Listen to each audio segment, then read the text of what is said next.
Who is running the war against ISIS, President Obama or Vladimir Putin? Their strategies are worlds apart, and both laid out their competing visions for Syria at the United Nations yesterday.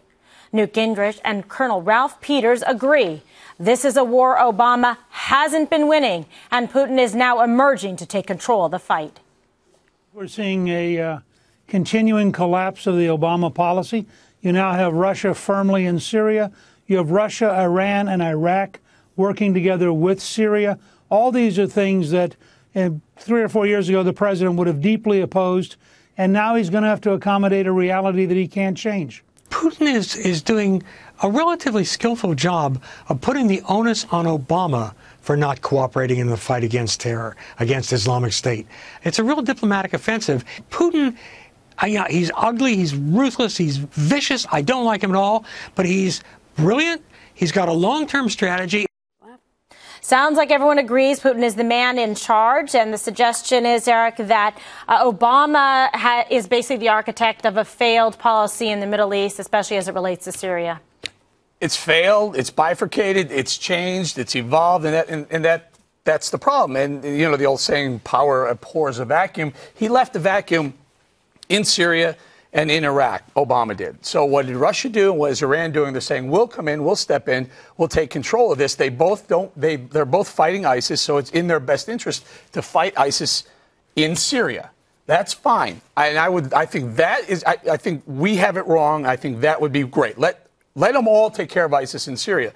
The problem is when the ISIS group spilled into Iraq, they could fight. We needed to push them back into Syria, and you can do that through the Kurds. You can do that through the Iraqi forces. You can give them assistance, air support, whatever you want to do. Get them back into Syria and let them fight out Syria. Syria, there's a great picture right here. Syria is not that important. If Syria stays in other people's hands, we have them surrounded. We have Turkey, we have Iraq. On one side, we have Israel and Jordan. On the other side, we have Saudi Arabia. They will be completely surrounded. Isolated. So isolated. I don't think that we need to be losing American soldiers in Syria.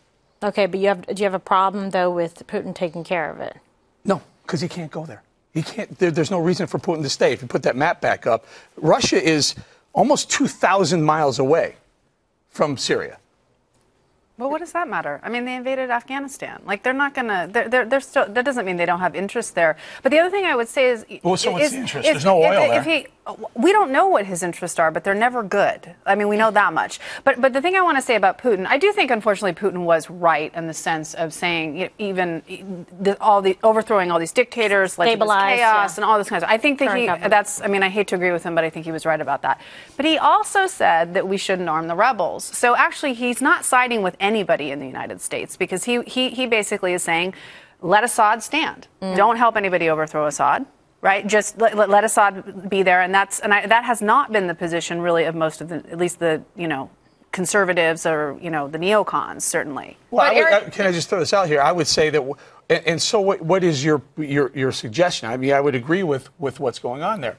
You have to let Assad stay. You can't arm the rebels. If you arm the rebels have turned and hand over equipment and money and guns and ammo to ISIS. No. I agree with that. That's been my position from the very beginning. But the position of a lot of conservatives have been that Obama created this problem by not arming the rebels early enough. That's been their position. You know who disagrees, Eric, with what you're saying? General Jack Keane. I mean, he's saying that one of the big problems is that Putin's #1 objective is not to wipe out ISIS, and neither is it Assad's. And then you get them together and they gang up with Iran and Iraq, and then you add in North Korea. We don't have the axis of evil anymore. We have the half globe of evil. And they get together and the problem gets bigger and bigger and out of control. I know there's a lot of people that say that logically it makes sense to let them go in and wipe out ISIS, but it's not. That's not the choice. What's the choice? Let's get Greg in here. But the other point is, if you do go ahead, then what? Then you've created another nation state of what? A pseudo-American state in Syria now too? Is that what we're going after?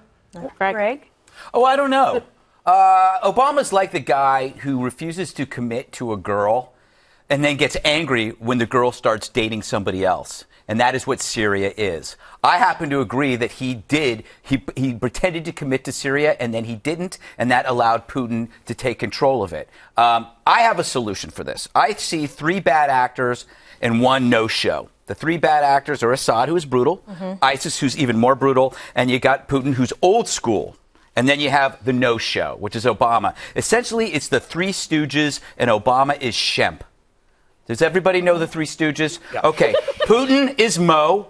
ISIS is Larry. Assad is Curly. And what does Mo do? He takes Curly and Larry, and he goes like this. Boom! That's what he does.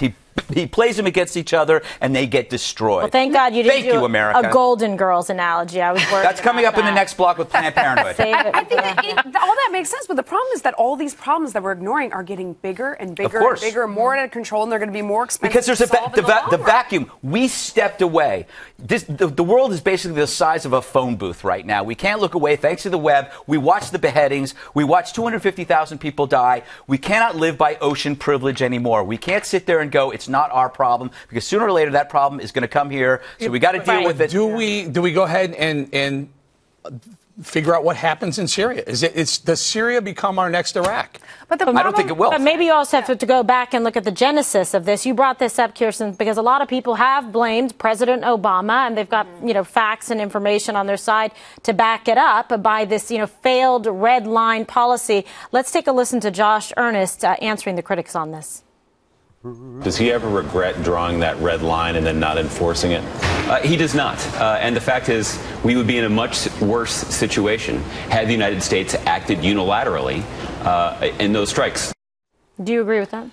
I don't think he ever should have set the red line. I think when he set the red line and then didn't follow through, that obviously was bad. It sent the wrong message about whether America is going to follow through on what they say. I just don't think in this situation there was ever a good going to be a good outcome, right? Because I think that we have to remember that when people were saying, let's arm the rebels, this is before we even knew ISIS. No one even had uttered the word ISIS. And then, and then it turns out, oh gosh, all the rebels we were talking about arming, actually some of them were ISIS. And so we have these we have ISIS against Assad. Assad's a monster. ISIS is even worse.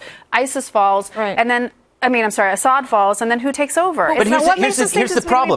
We elected President Obama to address these issues. He wanted to be a world figure, but he didn't want to be a world leader. He preferred to be Bono instead of Churchill. Right. This is why you need a leader that can actually address these problems. He decided not to. He stepped back, and this is now why it's worse. You have 250,000 people who are dead, and you also have all of these refugees and migrants that are leaving that wouldn't have happened, that would not have happened if he'd actually stuck to his guns, but he didn't want to. And done what, though? Overthrown Assad? Then who would have taken over? No, he would have been more aggressively gone in there and attacked. But that's what I'm saying. But then what? Then ISIS moves in, and then what do we? Then you go after ISIS. Wouldn't you hope that there's a whole pack of generals that could sit down and come up with a solution? I mean, I'm not sure that the five of us are the ones that could possibly come up with a solution. I think so. Huge problem. But someone needs to get involved and do something, because all the problems are getting bigger, more out of control, more expensive. Here's what the generals will tell you to do. ISIS. The generals kill ISIS. Right. The generals will say, go in, put boots on the ground in Iraq and in Syria. And then what happens? Do they finally say, okay, we're done in the Middle East here.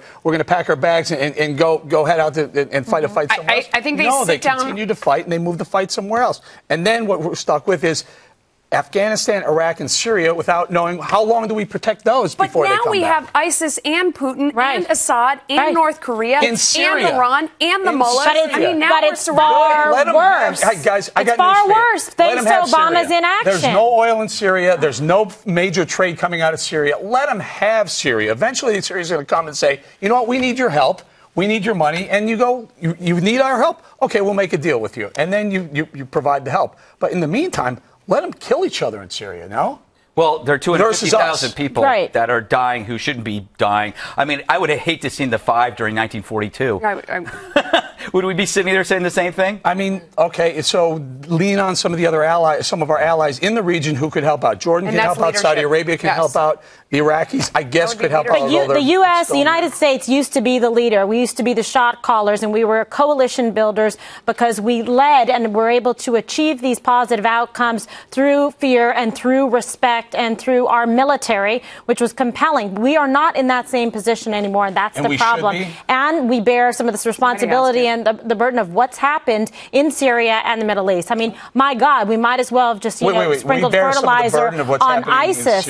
I'm telling you, because President Obama Our president is the one who helped create this situation. It would not be this bad. A lot of people died in Iraq, Kimberly. A lot of people died. We're talking about Syria right now. We're talking about Syria. But you know, and I don't want another Iraq. My point is, I don't want another Iraq. That's my The issue when you decide not to be the world's policeman, there are plenty of other people who want to be the world's policeman, and we're seeing it now with Putin. And you know what? Maybe that was Obama's plan. Maybe he decided that he handed the baton over to Putin. Yeah, he accepted the Nobel Peace Prize and turned over the Middle East to Putin. All right, nice. I don't nice think outcome. that was his plan.